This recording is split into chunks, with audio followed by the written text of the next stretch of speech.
Bonjour à toutes et à tous. Veuillez vous installer, on va bientôt commencer. Tout d'abord, merci d'être ici présent pour cette seconde demi-journée dédiée au chanvre et à ses effets sur le territoire. Donc aujourd'hui, on va avoir l'honneur, lors de cette seconde table ronde, d'avoir nos collègues. Antoine Gallos, chargé de recherche à l'URD Agrobiotechnologie Industrielle d'AgroParisTech à Reims. On a également Guillaume Montet, qui est enseignant-chercheur à l'Université technologique de Troyes. Puis Nicolas Brosse, également enseignant-chercheur à la Faculté de sciences et technologies Université de Lorraine. Guillaume Delannoy, adjoint responsable au développement industriel et études au CODEM à Amiens. Puis Philippe Munoz du lycée Arago à Reims, dédié au centre de recherche et de développement. Jérémy Bastien, qui est bioéconomiste, maître de conférence en sciences économiques, qui est enseignant-chercheur au laboratoire Regard à l'université de Reims. Et enfin, nous avons le plaisir aussi d'avoir Véronique Maire, qui est co-organisatrice de l'événement, qui est designer et titulaire de la chaire IDIS de l'ESAT de Reims.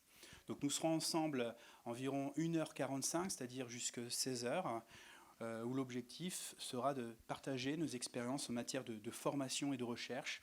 On va regarder ce qui va se passer sur le territoire. Chacun va présenter ses activités. On va partager les moments.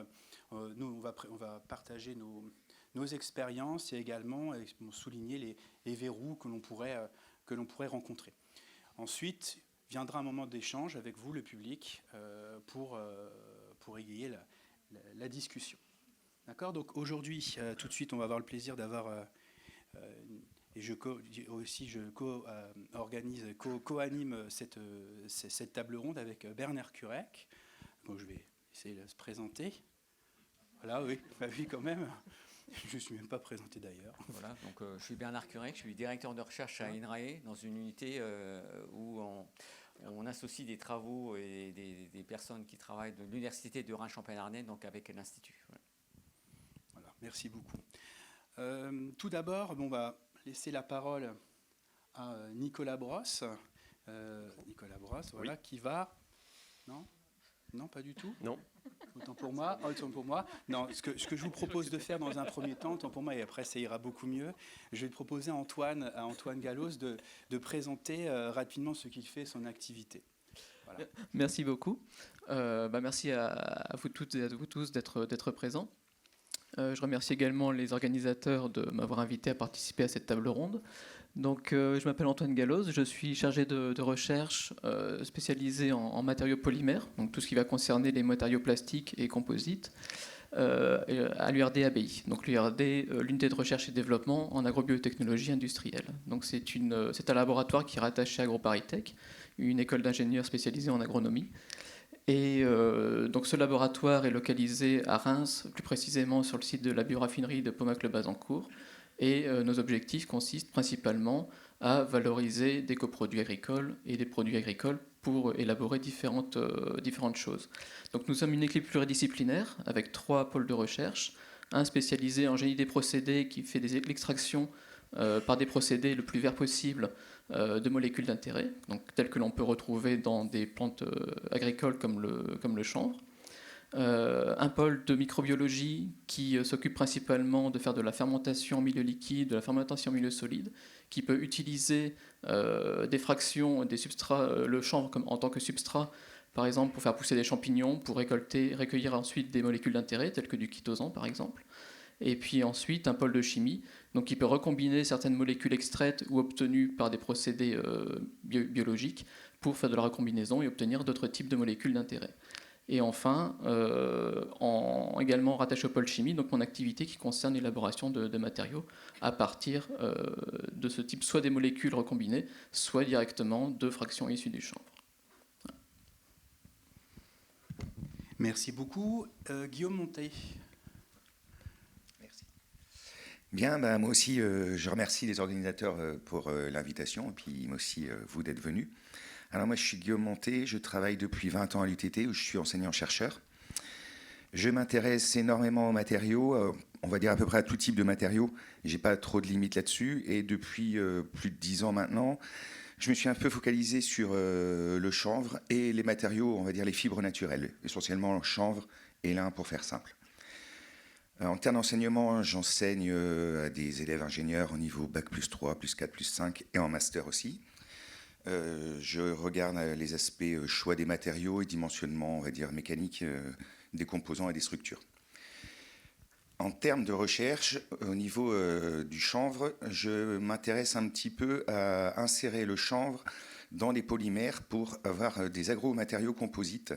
L'idée étant de dire, voilà, on a un matériau d'origine naturelle, et bien il serait peut-être intéressant de l'utiliser, surtout qu'en travaillant à Troyes, on est juste à côté des chanvrières de l'Aube, et on l'intègre dans des matériaux pour avoir...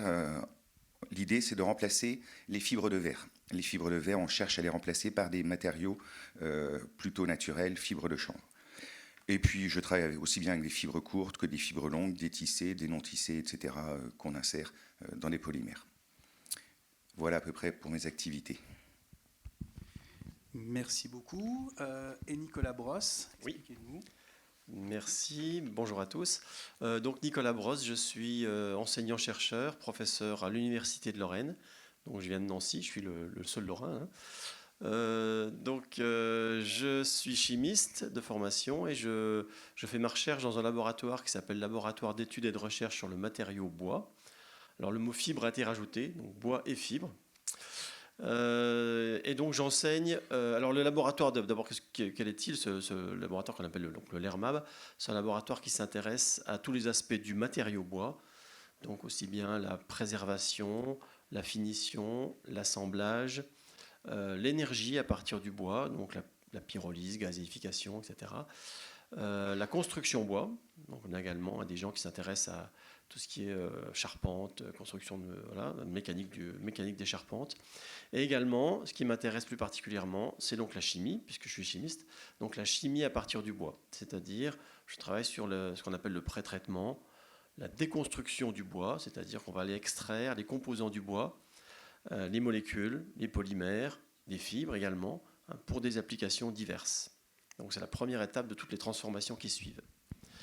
Et donc vous verrez après, j'expliquerai quel lien il peut y avoir avec le chanvre notamment. En matière d'enseignement, j'enseigne donc la chimie organique et la chimie verte, principalement à la faculté des sciences à Vendeuvre-les-Nancy. Et pour l'enseignement qui concerne le chanvre et la biomasse et le bois, c'est plutôt en master 2, dans plusieurs masters à Nancy, dans le domaine de la chimie ou de bois environnement. J'interviens un petit peu également à l'école du bois Épinal, l'ENSTIB. Donc voilà. Merci beaucoup. Ensuite, c'était... Donc bonjour à tous, merci aussi aux organisateurs de m'avoir invité. Donc Guillaume Delannoy, je travaille au CODEM. On a un centre technique dédié au développement des écomatériaux pour le bâtiment. Donc sur Amiens, je dois être le seul hors Grand Est, même Picard, c'est dur pour un Lillois de le dire, je suis en Picardie. Et donc vraiment le métier du CODEM, c'est de faire ce lien entre les recherches plutôt universitaires et plutôt les recherches amont et d'accompagner ce transfert derrière le terrain, vers l'industrie, vers le développement très pratique de ces écomatériaux. Donc nous on travaille pas mal sur le lin, sur le colza, sur le chanvre bien sûr. Donc ça on pourra y revenir aussi un peu plus tard. Et on a notre maison mère qui est FRD, qui est elle située en Grand Est à Troyes, donc qui est aussi un centre technique dont là le métier est plutôt la transformation de la ressource végétale en matière première pour des applications matériaux. Donc ça va être d'incorporer des fibres de chanvre en plasturgie, donc notamment des travaux qu'a réalisé FRD avec APM et Forestia ont abouti aujourd'hui à ce que les nouveaux 308 incorporent des fibres de chanvre dans les tableaux de bord. Ça, c'est un exemple d'application concrète de fibres de chanvre.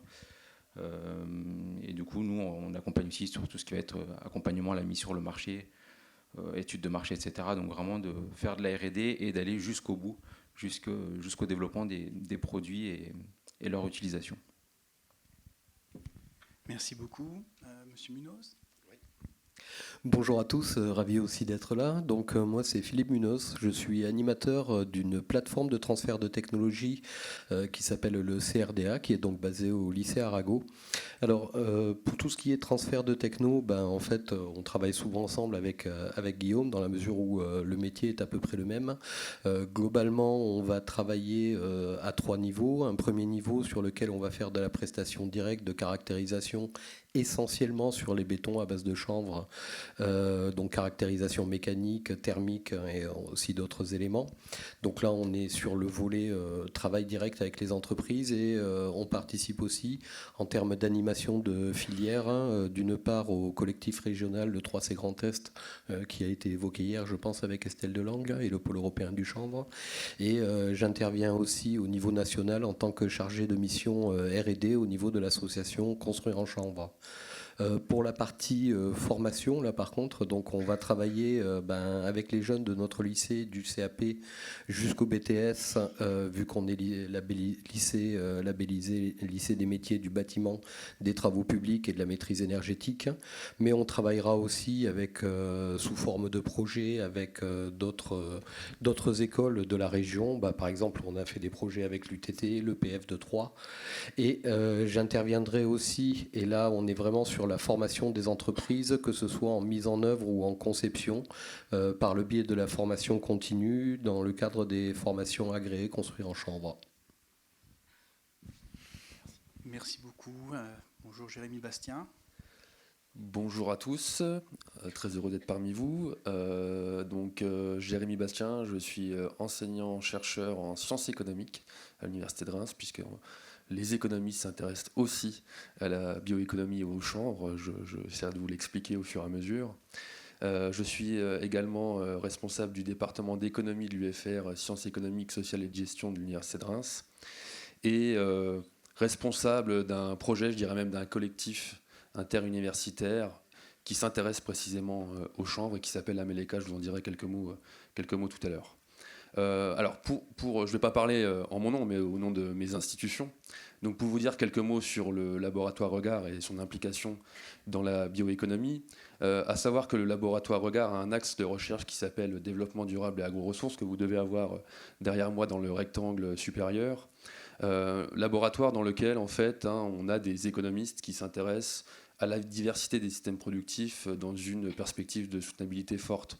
Donc l'idée, c'est de dire qu'on pense, nous, à Reims, que l'environnement, les biens environnementaux, la nature est un capital, certes productif, mais spécifique, et qu'il faut le protéger, contrairement à ce que pensent certains de nos collègues économistes. Alors, on est des économistes qui ont des spécialités différentes, des économistes industriels, des économistes de l'innovation, de l'éco-conception, des politiques publiques, j'en oublie et j'en passe, de la comptabilité environnementale par exemple aussi, puisqu'on a des gestionnaires qui travaillent avec nous. Et notre intérêt prioritaire, il est pour les filières qui relèvent de la bioéconomie et de l'agriculture, puisqu'on ne peut pas finalement penser l'un sans l'autre. Et c'est aussi important pour nous d'aller sur l'amont de ces filières pour bien comprendre ce qui s'y passe. Notre objectif, contrairement à ce qu'on pense quand on raisonne, quand on pense aux économistes, on dit ils vont nous donner des valeurs, combien ça coûte, etc.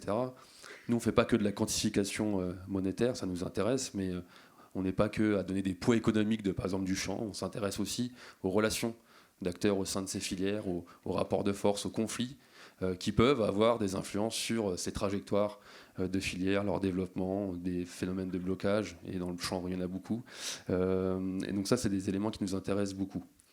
Nos objets, ils ont été multiples. Ils ont commencé par la bioraffinerie de Pommac-le-Bazancourt, avant de s'élargir un peu en fait à d'autres types de bioéconomie qui ne sont pas de la bioéconomie industrielle. Et encore une fois, dans le champ, on verra que c'est important. Et l'idée, c'est bien de comprendre les relations entre ces acteurs, et aussi les relations verticales entre agriculteurs et collecteurs, transformateurs des produits biosourcés. Alors, au-delà de ça, on s'est aussi intéressé de manière croissante aux services environnementaux, c'est-à-dire aux services rendus par la nature, essayer de donner une valeur à ça. Donc on a travaillé un petit peu sur l'eau à travers les zones de captage, et on travaille aussi avec nos collègues de Phare. On va travailler avec nos collègues de Phare sur les haies, qui rentrent pleinement dans ces thèmes-là. Et bien évidemment, on travaille beaucoup depuis maintenant 2 ans. Je regarde Romain Debref qui travaille avec moi sur ces questions, sur le chanvre. D'un point de vue enseignement, donc là je vais plutôt mettre ma casquette de responsable du département d'économie, de l'UFR Sciences économiques, sociales et de gestion. Nous on forme des étudiants au métier du développement durable et de transition écologique et donc de la bioéconomie. On leur apporte des compétences dès la licence dans un parcours qui s'appelle analyse économique. On a des cours par exemple sur l'économie de la transition écologique. Mais plus particulièrement, comme vous le voyez derrière moi cette fois-ci dans le rectangle du bas, on a des formations de master qui sont plus explicitement orientées développement durable et transition écologique. Je pense au master mention économie appliquée, parcours entrepreneuriat, innovation, bioéconomie, mais aussi au parcours EA, CEDET, chargé d'études en développement durable et transition écologique. Donc on forme en fait des pros de la bioéconomie puisqu'on a identifié des débouchés sur le territoire en ce sens. Donc on a un tas de cours qui sont directement liés à ces problématiques-là. Dans nos cours généraux, on a un tas d'illustrations aussi sur ces thématiques, y compris sur le chanvre. Et on mobilise beaucoup nos étudiants dans des projets collectifs, dans des mémoires de recherche, dans des stages sur ces questions-là, mais j'aurai l'occasion de le développer davantage tout à l'heure. Donc voilà un petit peu comment on se situe à ces deux niveaux. Merci Jérémy.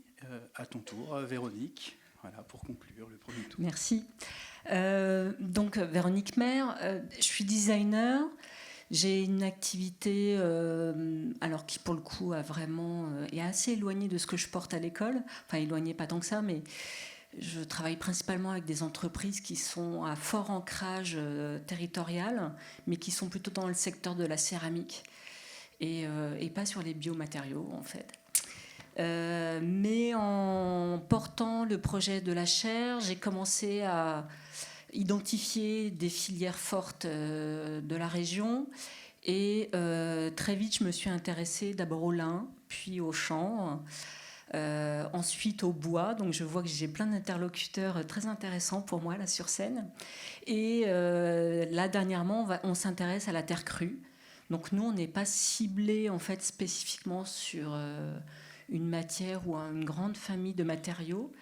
Mais en tant que designer, ce qui va m'intéresser, en tant qu'enseignante aussi, c'est justement d'emmener mes étudiants sur le terrain et essayer de comprendre un peu comment sont conçus les écosystèmes, à quel type d'acteurs on a affaire, comment un designer en fait, peut s'inscrire dans cet écosystème, s'emparer de questions qui lui semblent importantes à apporter avec des valeurs, comment il peut les retranscrire par des objets graphiques de type cartographie et autres, et produire de l'objet en fait. La production de l'objet n'est pas une finalité en soi. Nous, ce qui nous intéresse, c'est bien le processus créatif. Et donc comment naît une pensée et va être transformée et évoluer aussi au fur et à mesure des discussions et des échanges qu'on a avec nos partenaires territoriaux. Voilà. Merci beaucoup. Est-ce que tu peux appuyer, s'il te plaît ? Voilà, merci beaucoup. Donc, on va passer à poser une seconde question, Bernard.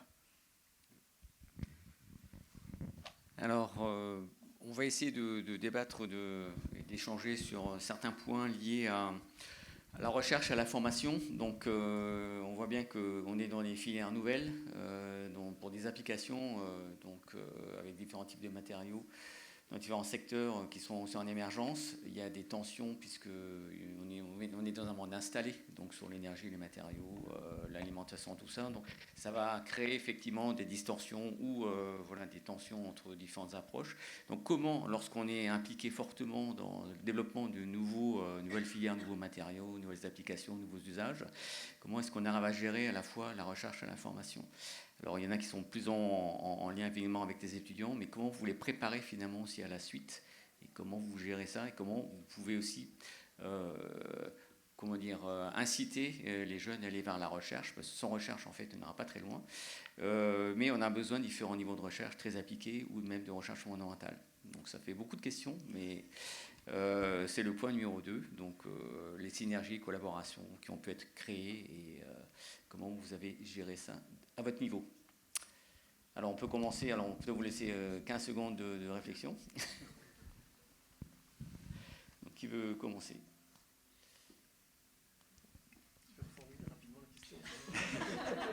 plus rapidement. Nous avons des jeunes ici qui cherchent des voies diverses et variées pour leur activité professionnelle et puis mettre en face leurs valeurs finalement avec le travail et puis leur rôle dans la société. Nous avons des nouveaux matériaux, nous avons des nouveaux produits, nouveaux services, nouveaux usages de ces.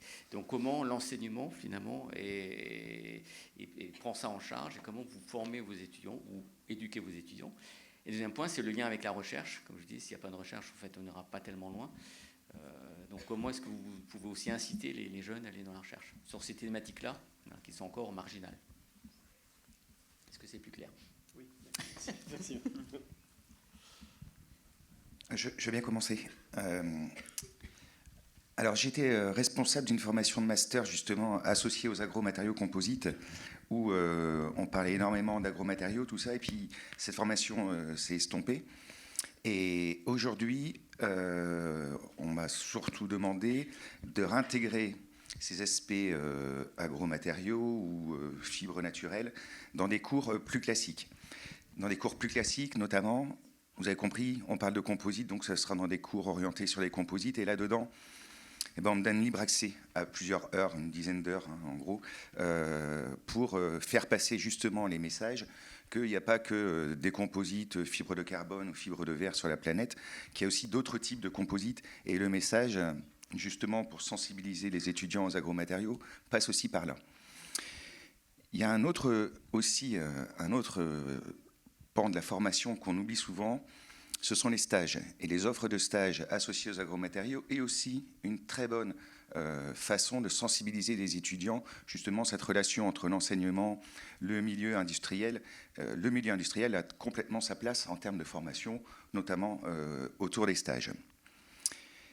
Et comment on aborde ce problème lié à sensibiliser les étudiants à la recherche? Alors, on a deux types d'étudiants. On a des étudiants, des élèves ingénieurs, purs ingénieurs. Cela, c'est un peu plus compliqué.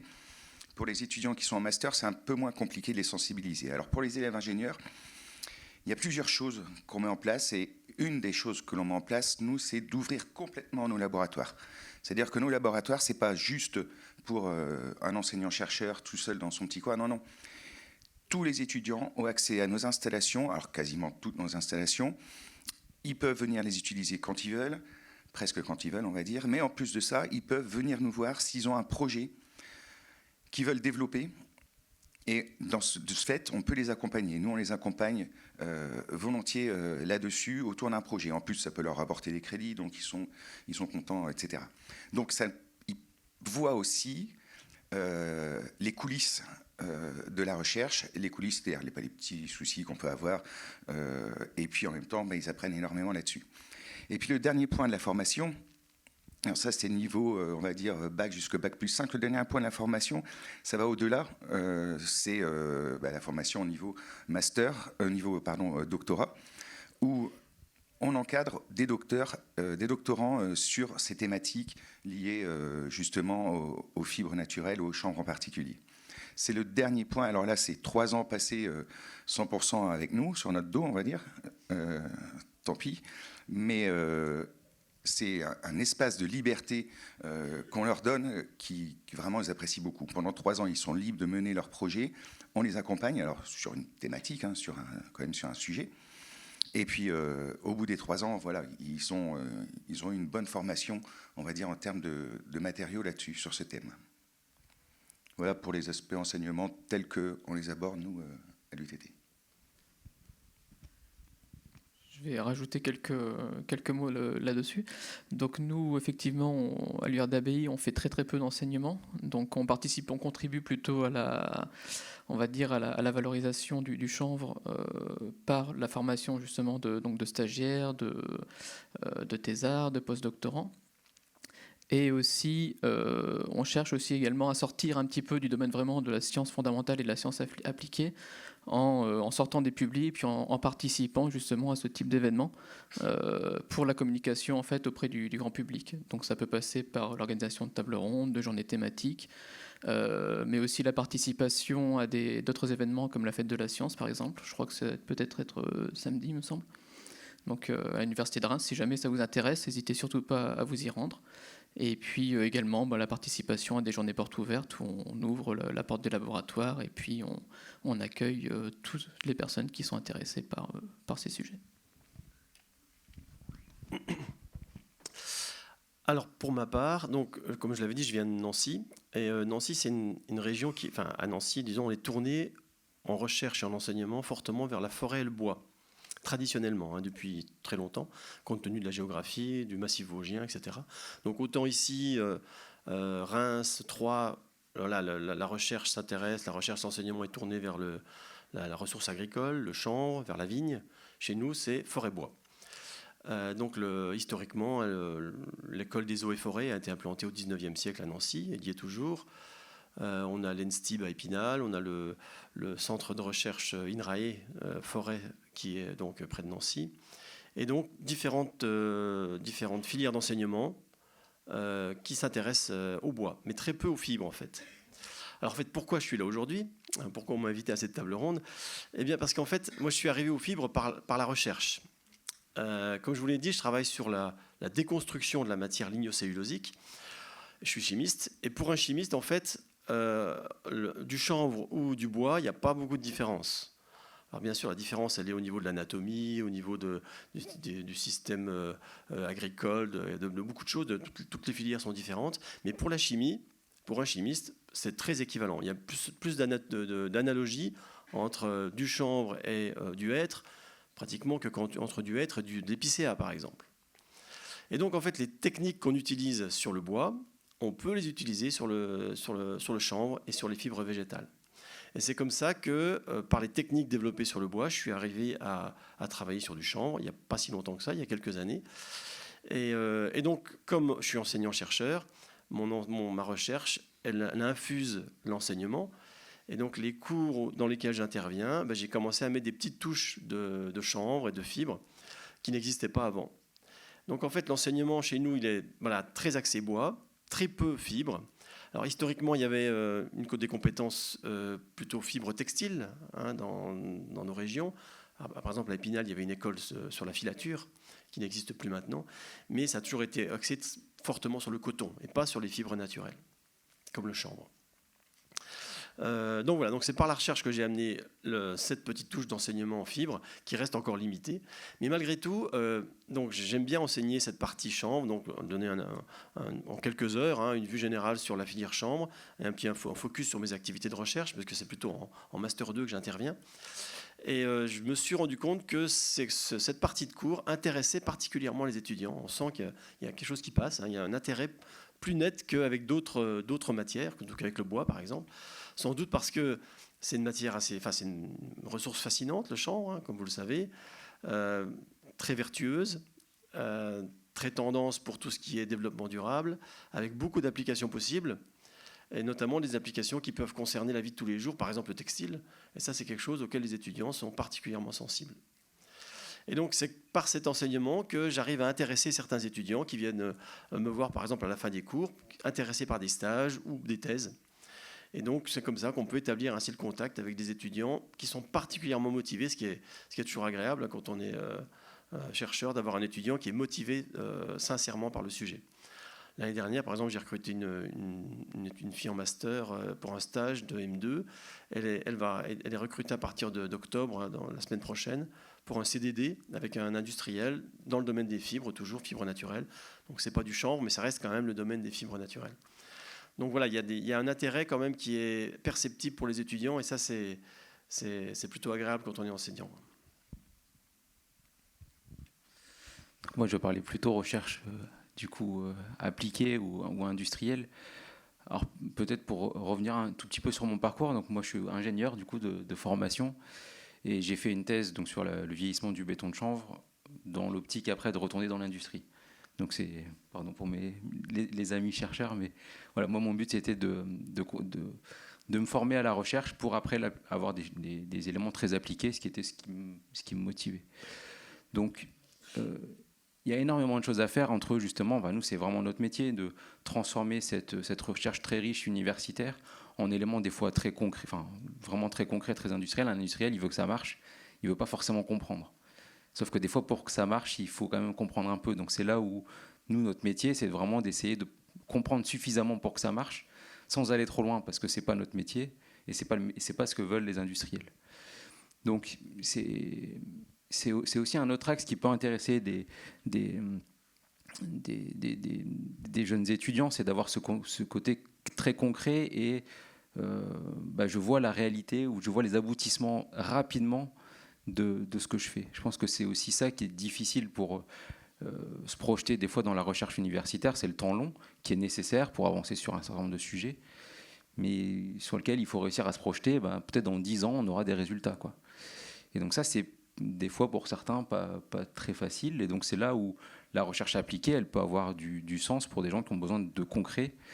Quand on accompagne par exemple quelqu'un qui récupère du bois de vigne et qui veut faire des coffrets pour le champagne, voilà, c'est de la recherche, il faut faire de la R&D, il faut faire de la formulation, il faut trouver un industriel qui va produire les panneaux, rechanger les formulations, parce qu'entre l'échelle labo et l'échelle industrielle, on a des différences qui sont monstrueuses. Et donc ça, c'est du travail de recherche très concret. On s'appuie sur les travaux universitaires, sur les liants, par exemple, biosourcés, qui sont en train de se développer, plutôt en amont sur les aspects universitaires, qui commencent à arriver sur le marché via notamment Evertree à Compiègne.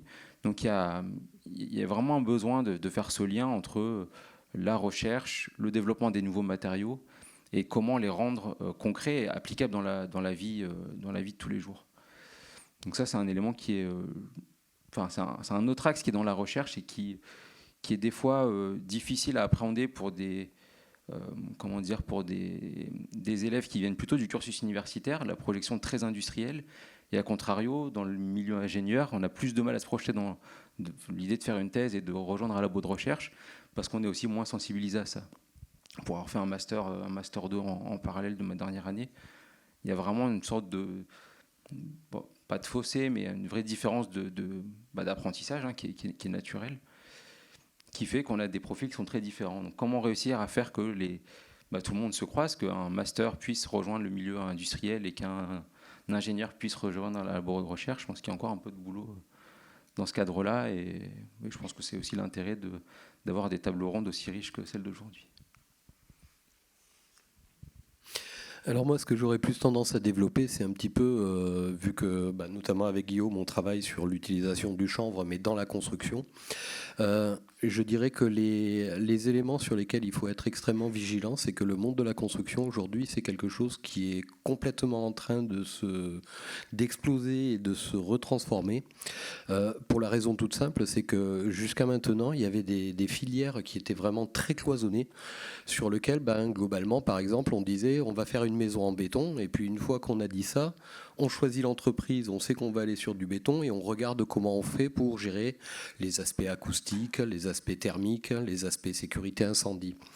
Le problème qu'il y a, c'est qu'aujourd'hui, justement avec les évolutions des réglementations dans les différents domaines, cette approche, elle est complètement désuète, et c'est-à-dire qu'il faut plutôt passer par une approche par la performance et ne pas partir du postulat sur le matériau, et on commence par dire voilà, on a telle contrainte par rapport au côté environnemental, par rapport au côté thermique, acoustique, etc.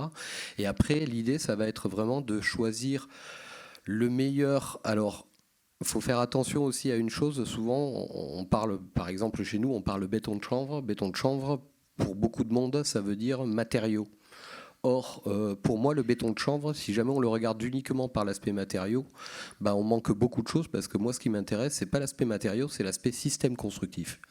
Et notamment de voir, par exemple, nous, le béton de chanvre, on va faire du non-porteur. Comment ça va se passer avec l'ossature bois qui, elle, sera porteuse. Et donc, de travailler uniquement par un prisme très réducteur, c'est ça qui est surtout le gros frein. Et vraiment avoir une approche, mettre le bon matériau au bon endroit par rapport aux critères de performance. Et c'est ça ce qui aujourd'hui est difficile, parce que par exemple vous allez trouver des établissements de formation qui vont former sur le bois et les systèmes constructifs bois. Vous en avez d'autres, ils seront très bons pour vous former sur le béton. Et pareil d'ailleurs aussi au niveau des laboratoires, c'est exactement la même structuration. Alors qu'aujourd'hui, finalement, on est obligé de mêler l'ensemble de ces matériaux systèmes. Et je dirais que ce qu'il faut bien retenir, c'est que moi je vois très souvent, on accompagne en phase projet des opérations de construction, je dirais que le pire des cas, c'est quand on est parti sur un système constructif et puis qu'à la fin on se dit tiens, pour être un petit peu plus vert, je vais cliquer sur la paroi et puis je vais mettre un matériau biosourcé. Ben là, vous êtes sûr que votre matériau biosourcé, vous aurez fait du greenwashing, mais en termes d'approche performantielle, vous n'aurez pas gagné grand-chose. Alors que si jamais, dès le départ, on approche, on intègre dans le cahier des charges la réflexion matériaux-système couplé, là, on va arriver à une utilisation beaucoup plus optimisée et des performances nettement plus satisfaisantes. Alors, comment on arrive à mobiliser nos étudiants d'économie à l'UFR, des sciences économiques, sociales et de gestion et du laboratoire Regard à la recherche? C'est une vaste question, c'est une bonne question. Je crois que c'est une question que tout enseignant-chercheur se pose presque tous les ans, tous les 2 ans. Alors, je pense que nous, globalement, notre idée, je le disais un petit peu dans ma première prise de parole, c'est d'inscrire nos étudiants dans une démarche de recherche, dans une démarche de recherche dès leurs études, en fait. Autrement dit, l'idée, c'est de dire que oui, effectivement, par des stages, par des mémoires de recherche, on les incite à faire de la recherche. Mais au-delà de ça, on développe dans nos formations, surtout en master, des enseignements et des projets collectifs dans lesquels, en fait, on incite nos étudiants à explorer des bouts de nos projets de recherche, en fait. Et je crois que ça, c'est intéressant, puisque à la fois, nos étudiants sont stimulés par le fait qu'ils sont en quelque sorte insérés de manière un peu informelle, mais quand même insérés dans un projet de recherche universitaire, que finalement ils co-construisent un petit peu avec nous les résultats de nos projets de recherche. Ça nous challenge, nous aussi, en tant qu'enseignants-chercheurs. Donc en fait, nous, l'idée, c'est vraiment de leur donner un certain nombre de compétences à travers nos cours et ces projets collectifs, et de les inviter à mobiliser ces compétences ou ces outils pour développer leur propre analyse. Nous, c'est vrai qu'on est une science humaine et sociale, donc l'idée, c'est quand même que c'est une science qui doit être mobilisée par nos étudiants. Donc l'idée, c'est de leur donner des clés de compréhension, des clés de lecture de la bioéconomie, et ensuite de les inviter, les inciter à développer leur propre réflexion, leur propre analyse de cet objet. Et ça fonctionne assez bien. Alors, le but, c'est effectivement de former des jeunes chercheurs qui, éventuellement, vont s'inscrire dans un parcours de recherche doctorale. C'est vrai, c'est notre but à tous, mais pas que. L'objectif, c'est aussi de former des jeunes cadres en recherche et développement dans les entreprises, par exemple, dans effectivement un secteur qui a besoin d'innovation, y compris avec le regard d'un économiste qui s'intéresse effectivement à un tas de nouveaux débouchés qu'on voit apparaître en bioéconomie, en particulier sur le chanvre. Donc, quelles sont les trajectoires d'évolution possibles? Est-ce que ça crée de vraies opportunités économiques ou pas? Est-ce que certains acteurs freinent sur ces nouveaux usages? Bref, il y a vraiment aussi un besoin de recherche et d'innovation de ce point de vue-là. Et aussi, l'idée, c'est d'aller plus loin dans la bioéconomie industrielle telle qu'elle est maintenant assez bien installée. C'est aussi de développer des compétences d'économistes pour aller vers ces, je dirais, objets qui sont un peu plus stabilisés. Une fois qu'on a parvenu à cela, on a des débouchés qui sont intéressants, y compris en recherche et développement au sein des acteurs de la bioéconomie. On a aussi des débouchés donc, sur des parcours de recherche doctorale, donc en thèse, qui fonctionnent assez bien. En général, on a des financements presque annuels sur des thèses en bioéconomie, qui sont très souvent associés à des projets de recherche qu'on développe en parallèle. Alors qui sont liés soit directement à la bioéconomie, à sa cartographie, à sa compréhension, à la compréhension de sa diversité. Ce qu'on développe nous aussi beaucoup, qui séduit d'ailleurs nos financeurs en règle générale pour ce type de recherche, c'est le côté réindustrialisation que permet aussi la bioéconomie. Donc ça, c'est quand même important, en particulier sur notre territoire de la Champagne-Ardenne, et on pourrait presque prendre surtout le deuxième terme de Champagne-Ardenne qui est encore plus sinistré. Et ce qui est aussi un élément important pour nous, pour attirer, je dirais en quelque sorte, des étudiants à ces thématiques et donc à la recherche en bioéconomie, c'est de tenter de trouver des sujets porteurs et attractifs en fait pour eux. Et le chanvre est bien placé, encore une fois, sur cette question, puisque par exemple, les débouchés thérapeutiques du chanvre, c'est des sujets qui séduisent nos étudiants, il faut le dire. Les débouchés bien-être, ce sont aussi des débouchés qui intéressent nos étudiants. Les débouchés récréatifs, on peut en parler aussi, ce sont des débouchés qui intéressent nos étudiants.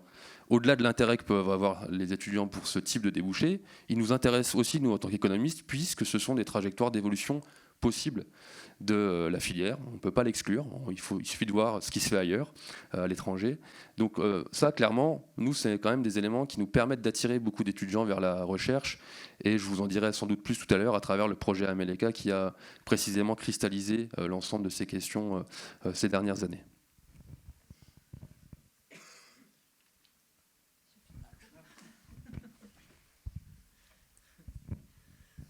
Alors, moi, je pense qu'il va falloir que je clarifie un peu mon terrain d'action. En tant qu'école d'art, on a forcément une définition de la recherche qui est un peu différente de la vôtre.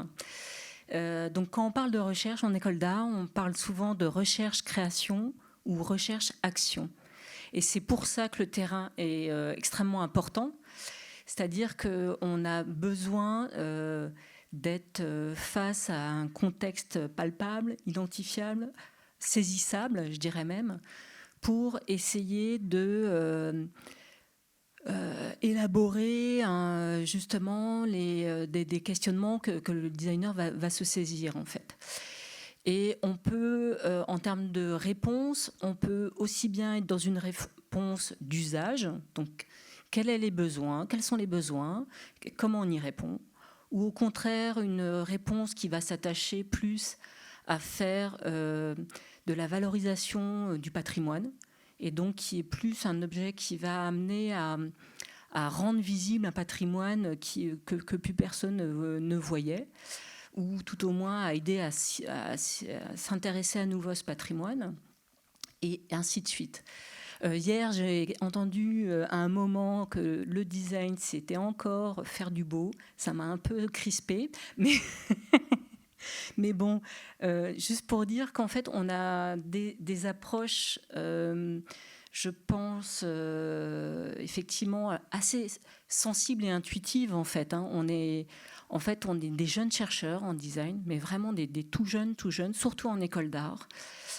Ça fait que quelques années qu'on nous demande en fait réellement de créer notre recherche, d'inventer notre recherche. Donc on cherche nos mots, on cherche à défricher notre territoire. Et justement, c'est aussi ce qui a initié la publication du livre, c'était d'essayer de trouver nos mots et d'aller chercher des gens qui ont d'autres langages et de voir comment tout ça se rencontre. Donc c'est vrai que pour l'instant, c'est plutôt des petites graines qui sont semées auprès des étudiants. Certains s'en emparent pour leur sujet de diplôme en 5e année, mais on a encore peu d'étudiants qui se dirigent vers des doctorats, déjà parce qu'il y a peu d'écoles qui le proposent, et aussi parce que les accompagnements en doctorat en fait sont assez larges. C'est tout sujet porté par un étudiant, par un designer-chercheur. Et la dernière chose, c'est que nous dépendons du ministère de la Culture et qu'à ce jour, le ministère de la Culture ne reconnaît pas les enseignants-chercheurs. Voilà. Donc, on a encore quand même beaucoup de chemin à faire par rapport à vous.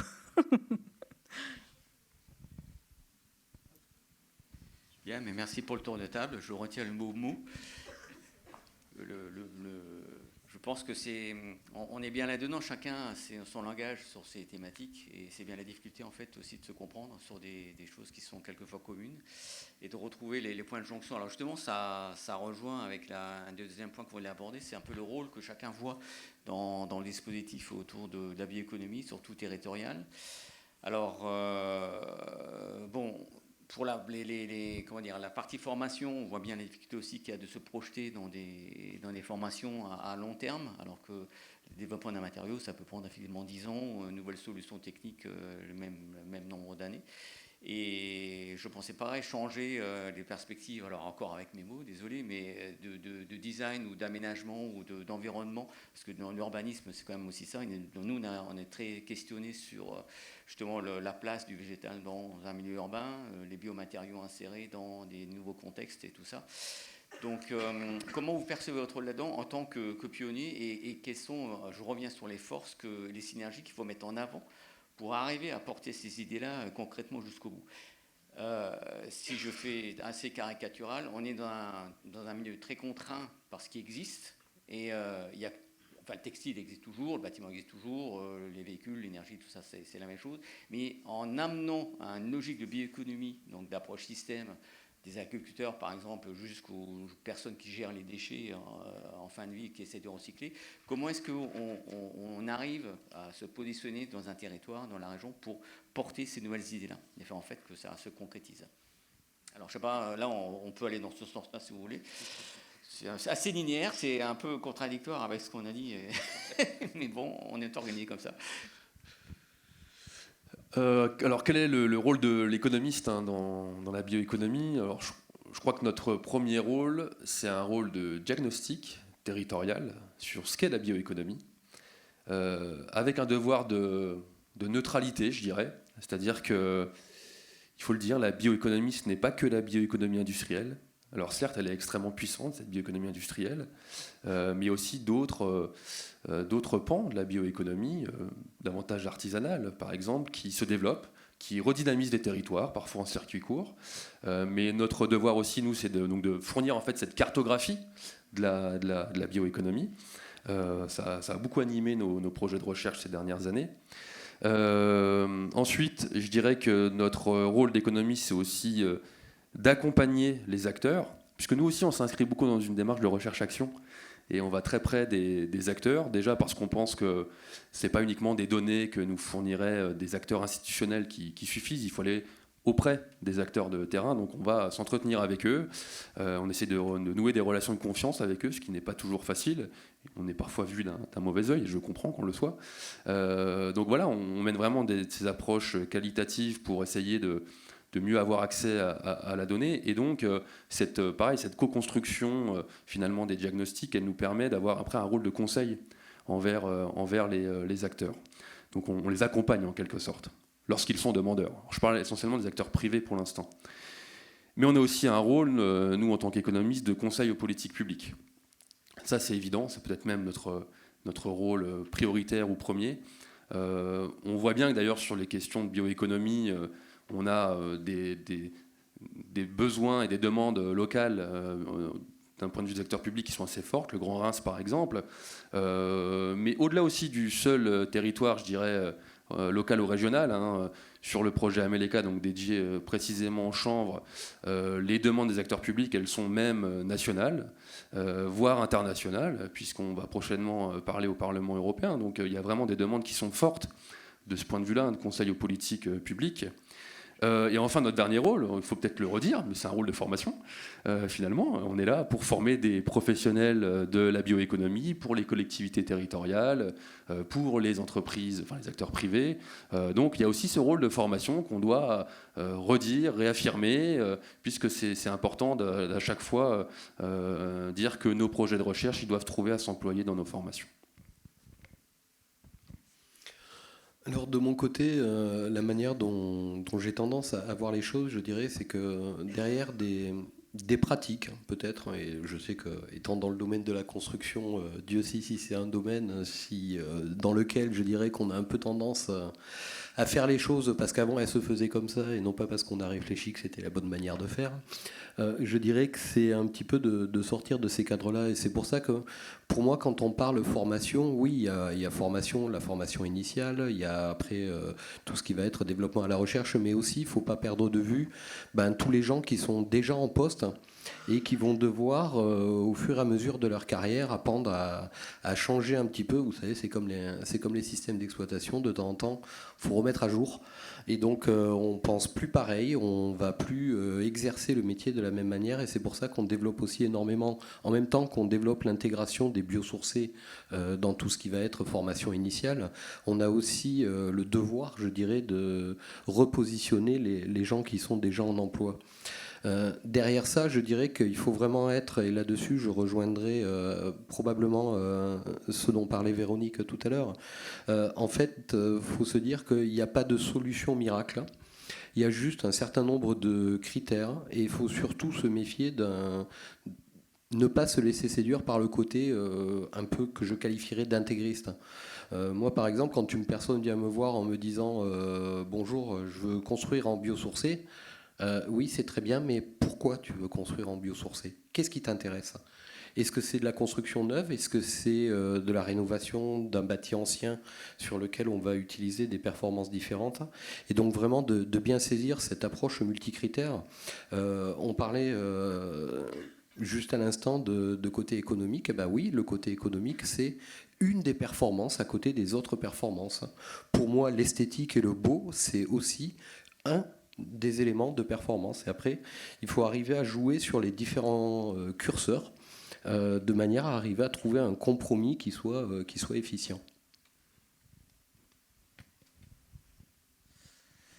Alors, sur les questions de bioéconomie et territoire, nous, on est pas mal sollicité sur justement des territoires, des collectivités, des parcs naturels régionaux qui, voilà, j'ai X hectares, je veux faire un matériau pour le bâtiment, je veux faire un matériau biosourcé, c'est quoi la filière, est-ce qu'on peut y aller? Et ça nous questionne beaucoup parce que dans la réflexion d'une communauté de communes, par exemple, c'est dire, moi j'ai X hectares, donc je vais faire une filière et je vais rénover avec ces matériaux-là. Sauf que ça rejoint ce qu'on a dit un peu juste avant, il y a des données économiques aussi à prendre en compte, donc de faire de l'ultra-local, c'est intéressant, c'est ce qu'on a en tête tous en tant que consommateurs, où on dit le transport, c'est l'axe majeur pour décarboner, et c'est clairement pas si simple, parce que si on veut faire un isolant, potentiellement, il faut créer une usine, il faut créer une activité, il faut que l'usine qui coûte 3, 4, 5 millions soit rentable, donc il faut du volume, donc il faut aller plus loin que l'ultra-local. Et on a eu un exemple en Haute-France où une ville voulait faire de la construction paille, donc il faut des ballots avec des dimensions très spécifiques. Et donc, dans le cahier des charges, il fallait que la paille soit dans un rayon de 50 km. Sauf que dans le rayon de 50 km, 0 agriculteur était capable de faire ces ballots spécifiques. Donc, il y a bien eu de la paille qui a été collectée à 50 km, qui a été envoyée à 200 km pour être retransformée en ballot, pour revenir.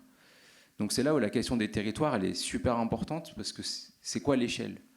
Est-ce qu'on réfléchit dans la commune? Est-ce qu'on réfléchit au niveau du département, de la région? Ou est-ce que la France, c'est pas déjà une échelle qui est déjà pas si grande en fait et qui est déjà intéressante à travailler? Et donc c'est là où il y a des gens qui vont être effectivement un peu extrémistes de l'ultra-local, ce qui s'entend, hein, ça se défend sur un certain nombre de sujets, mais c'est là où il faut faire attention à l'ultra-local et veut pas forcément dire rentabilité, et donc à un moment, on sera en situation d'échec. Donc c'est vraiment ça aussi, je pense, le rôle de centres de recherche comme les nôtres, ou de pouvoir vraiment lier tout de suite à la fois la R&D, je veux développer un isolant à base de lin, de chanvre, de colza, et pour nous d'avoir, au-delà de faire de la R&D et de faire du développement de matériaux et de caractérisation, c'est aussi tout de suite d'avoir la vision marché et d'avoir cette application de ok, mais quand on va aujourd'hui, le colza par exemple, c'est un sujet sur lequel on travaille, la paille n'est pas récoltée sur champ, elle est laissée sur champ. Donc si on prélève pour faire des bétons végétaux comme le béton de chanvre, ok, mais est-ce que c'est suffisant de payer X millions pour monter une usine, pour faire du granulat pour béton? Est-ce qu'on ne peut pas aussi voir d'autres sujets, voir d'autres applications, voir d'autres débouchés? Et c'est cette réflexion-là qui est vraiment très globale, qui est importante de travailler aussi dans l'écosystème de la bioéconomie. C'est comment faire à la fois que l'agriculteur dégage une source de revenus supplémentaires. On entend suffisamment que c'est pas toujours très simple pour le monde agricole, et aussi derrière parce que les politiques publiques sont très motivées à financer des projets sur la bioéconomie, sur le développement de matériaux locaux, etc. Mais il y a beaucoup d'argent du coup qui est mis sur la table, et puis qui peut aussi être un peu gaspillé parce que l'usine elle est montée, mais l'usine n'est pas rentable, au bout de 2 ans ça ferme. Donc ça, c'est vraiment un sujet qui est pour nous est vraiment essentiel, c'est de réfléchir la R&D et la recherche tout de suite dans cette application concrète et dans la réalité du monde du bâtiment dans le cas du CODEM, parce qu'il y a des contraintes, réglementaires, il y a des contraintes assurantielles, il y a des contraintes de normes, de certificats, de tampons à avoir pour aller sur ce marché-là. Et c'est pas si simple. C'est pareil sur FRD pour les applications automobiles. On ne va pas sur le marché automobile comme ça simplement en ayant un prototype sur le coin d'une paillasse. Donc il y a cette vision marché qui est... le lien entre la recherche et le marché est vraiment, pour nous, essentiel dans cette projection de la bioéconomie qui est en train d'exploser. Nous, on développe aujourd'hui des isolants qui n'existent pas encore à base de matières biosourcées, des matières qui ne sont pas encore utilisées pour faire des isolants. Et on accompagne chiffrage de l'usine, etc. tout de suite, même si c'est un agriculteur qui vient nous faire la demande.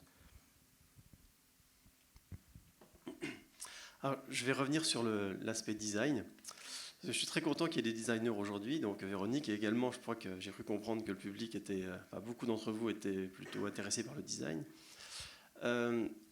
Parce que j'ai vécu une expérience il y a 2 ans, oui, avec un jeune designer qui m'a contacté au laboratoire. C'était un étudiant d'une école parisienne, je ne sais plus le nom de l'école, qui était intéressé par les matériaux qu'on pouvait lui fournir ou produire avec lui. Donc il est venu au laboratoire, on a rediscuté, travaillé ensemble et on a généré des matériaux, sachant qu'on travaille dans un esprit économie circulaire, donc recyclage, utilisation de coproduits, utilisation de procédés respectueux de l'environnement, donc avec une démarche qui était en soi intéressante pour le designer, et pour former des matériaux, genre panneaux, différents types de matériaux tridimensionnels. Et donc, cet étudiant, lui, venait de près de Marseille, avec également l'idée de valoriser des coproduits issus d'un parc régional protégé dans le sud de la France. Donc toute la démarche était comprise comme ça. Et donc je l'ai accompagné pendant son stage. Ensuite, il a soutenu, donc c'était pendant le Covid, donc c'était en visio. Donc j'ai assisté à la soutenance et j'ai trouvé ça très intéressant dans la démarche. Ça a donné un nouvel éclairage en fait à mon travail. C'était une vision différente, une autre approche. Et donc depuis cette expérience, c'est vrai que c'est des choses qui nous trottent dans la tête, dans l'équipe. Comment faire pour essayer d'aller vers le design, sachant que les mondes sont assez séparés et qu'il n'est pas facile de dialoguer. Souvent, quand on est d'une science qu'on appelle science dure et qu'on veut aller vers des disciplines différentes, par exemple la sociologie ou l'économie, même aussi, c'est toujours compliqué, parce qu'on n'a pas le même langage, on n'a pas du tout les mêmes sujets, on a du mal à se comprendre. Et donc là, actuellement, on a un sujet avec un collègue qui pourrait intéresser un designer. Alors, je vais en dire 2 mots, je lance un appel d'offres comme ça. Il s'agit de concevoir des objets, alors c'est des objets tridimensionnels à base de mycélium de champignons. Donc le mycélium de champignons pousse sur un substrat, de chanvre par exemple, la fibre de chanvre ou la chêne-vote, ou du bois qu'on a pré-traité, qu'on a rendu plus accessible. Ensuite le champignon, en grandissant, il forme une espèce de mousse tridimensionnelle, très légère. Et donc cette croissance, on veut la faire dans un objet imprimé en 3D, très léger, mais en même temps qui puisse avoir de la structure mécanique pour servir soit de décoration simple ou alors même de structure. Donc voilà, donc la partie technique, elle est à peu près calée. Maintenant, c'est la partie design qui nous manque. Et donc, on est en recherche de designers pour travailler avec nous sur le sujet. Donc voilà, c'est pour vous dire que la difficulté, elle peut être dans la rencontre et dans l'échange entre les disciplines. Je vais justement rebondir là-dessus. Alors pas pour répondre à l'appel d'offres, mais concernant justement les rencontres entre le monde de la recherche et de l'enseignement et aussi le monde de l'entrepreneuriat, où justement il y a aussi beaucoup d'opportunités pour la création de start-up, d'entreprises. Donc parfois ça peut être des jeunes étudiants qui viennent nous voir avec une idée, qui sont en recherche de technologie, puis parfois c'est l'inverse. Ce sont des jeunes qui viennent avec leur idée, leur technologie, et puis cherchent peut-être un accompagnement plus scientifique, ou bien parfois des techniques et puis expérimentales pour les aider à concrétiser leur projet. Donc ça, c'est aussi quelque chose, c'est aussi une façon dont on peut aider à contribuer au développement à la fois donc, de la bioéconomie et puis aussi au développement des territoires. Alors moi, ça va être peut-être un petit peu différent, mais au niveau de la recherche, il y a 2 points. Il y a un point sur lequel le marché ne m'intéresse pas. Je ne veux pas savoir, même s'il y aura un débouché. Le truc, c'est déjà, au départ, de se dire, on crée de la science. Si j'invente un nouveau matériau, c'est pas grave s'il n'est pas utilisé tout de suite dans les 5 premières minutes. Peut-être qu'il sera utilisé dans 10 ans, dans 15 ans. Et de ce fait, on crée de la science, on crée quelque chose. Et puis un deuxième point, où là, on n'a plus trop le droit, c'est le marché qui vient nous chercher. Des industriels, des entreprises qui viennent nous voir avec une problématique à résoudre. Et c'est parce que sur la première phase, j'ai créé de la science, j'ai prouvé que j'étais capable de faire quelque chose, qu'il y a des retombées derrière. Les retombées, elles sont sur la mise en contact d'entreprises qui viennent me voir. Typiquement, il y en a 2 qui viennent me voir. C'est une entreprise rémoise qui conçoit des prises d'escalade, vend des prises d'escalade. Et il veut les reconcevoir en agromatériaux composites à base de fibres de chanvre. Parce que c'est fait avec des fibres de verre, donc ça leur plaît moins. Et pour être un petit peu plus green, ils sont venus nous voir pour voir si c'était faisable et si on pouvait répondre aux normes des prises d'escalade, etc. Donc la réponse a été vite faite, oui, ça, on a pu répondre et puis prouver que c'était faisable. Puis un deuxième acteur qui, justement, lui, veut intégrer le chanvre dans ses composants, il fabrique des composants, des objets lumineux pour le milieu urbain. Et justement, en intégrant du chanvre dans ces polymères, ça va lui permettre d'utiliser beaucoup moins de polymères et en même temps de donner un aspect visuel. Si je reviens sur l'aspect design, le chanvre a tout son sens parce que l'aspect visuel que va apporter le chanvre ne va pas permettre de créer 2 composants identiques. Un truc qui est intéressant, justement, on en parlait tout à l'heure dans l'automobile, c'est les planches de bord. Si c'est des composites avec des fibres de chanvre, on ne pourra pas faire 2 fois la même plaque, la même planche de bord. Chaque planche de bord sera unique. Un peu comme avant, quand c'était fait avec de ronces de noyer, des choses comme ça. Une grande marque de berline allemande, dont les 2 premières lettres sont PO, a osé faire intégralement sa carrosserie en composite fibre de chanvre, toute visible, même plus un trait de peinture dessus. L'intégralité de la carrosserie. Donc, il n'y a pas de souci, l'intégration du chanvre dans le design, ça c'est un potentiel énorme justement pour l'unicité aussi des composants.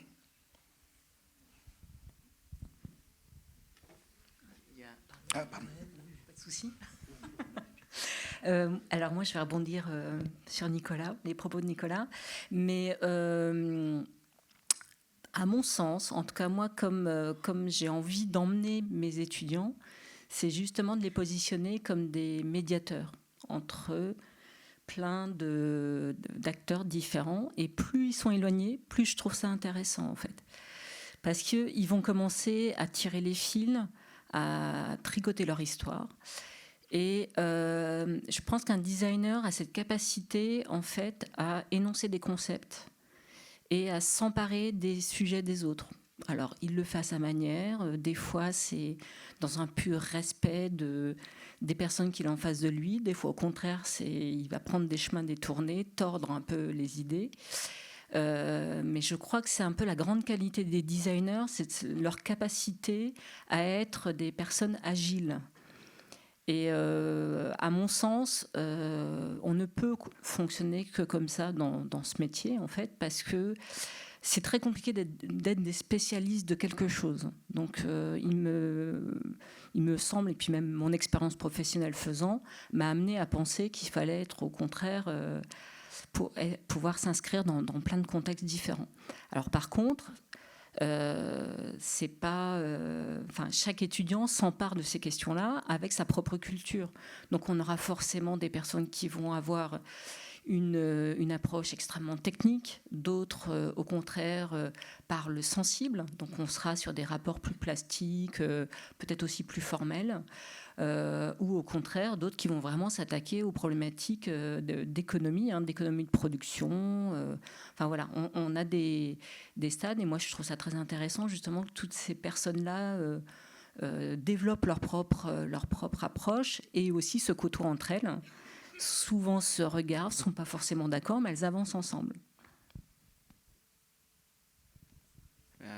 Merci pour tous ces exemples et témoignages. En fait, ce qui ressort, des dernières interventions, c'est l'approche biomimétique. Alors là, c'est pas tout à fait une question qu'on avait prévue au début, mais elle est quand même assez présente là, puisque ça rejoint finalement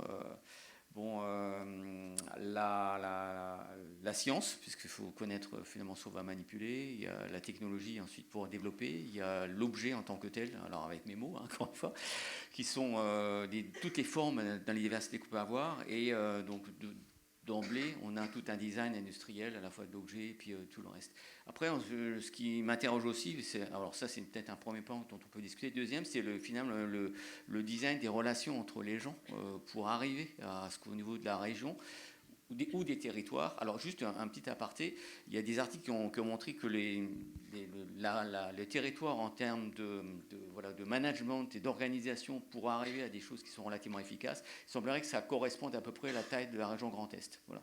L'hyper local, c'est pas forcément bon, et ce qui est trop grand devient trop compliqué à gérer. Bon, je fais en la parenthèse.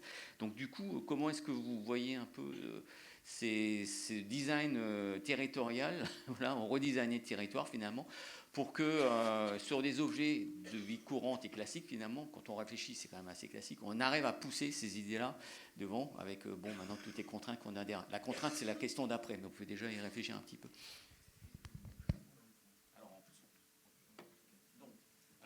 On refait une allée où je peux marcher aussi pour vous donner le micro. Je prends la parole. Alors, je trouve ça très intéressant, Bernard, que tu parles de design des relations ou design des organisations aussi. Moi, j'ai l'impression que c'est des choses qui intéressent de plus en plus de monde, et aussi, j'ai l'impression que c'est des choses que les politiques entendent de plus en plus. Peut-être parce qu'il y a des démarches collaboratives qui se font plus souvent, de la coopération, de la consultation du grand public. Et tout ça amène en fait à penser, ne pas avoir qu'une seule pensée, une seule manière de faire, mais au contraire d'être dans des formats d'écoute et d'échange. Et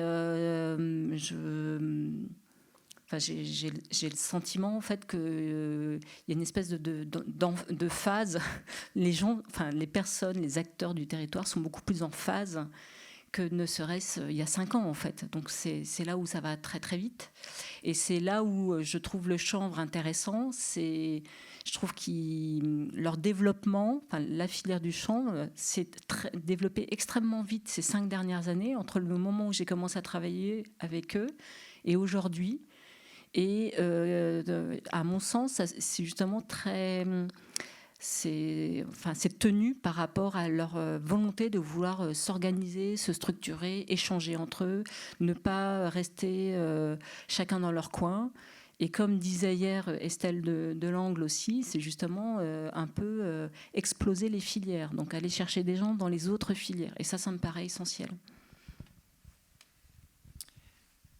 Oui, je suis tout à fait d'accord. Les politiques locales, territoriales, etc.,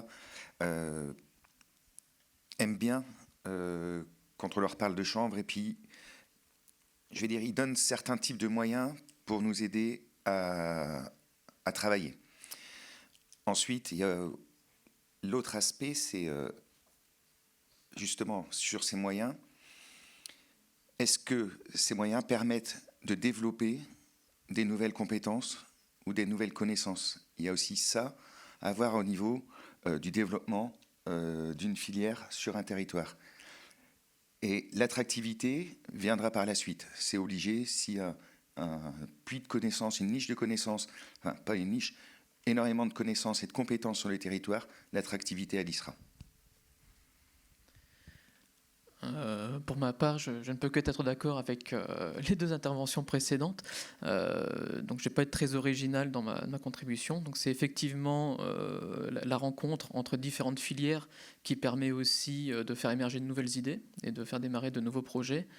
Et ce qui est important aussi, c'est de faire en sorte que les projets puissent vraiment être concrétisés et idéalement réaliser des transferts de technologie.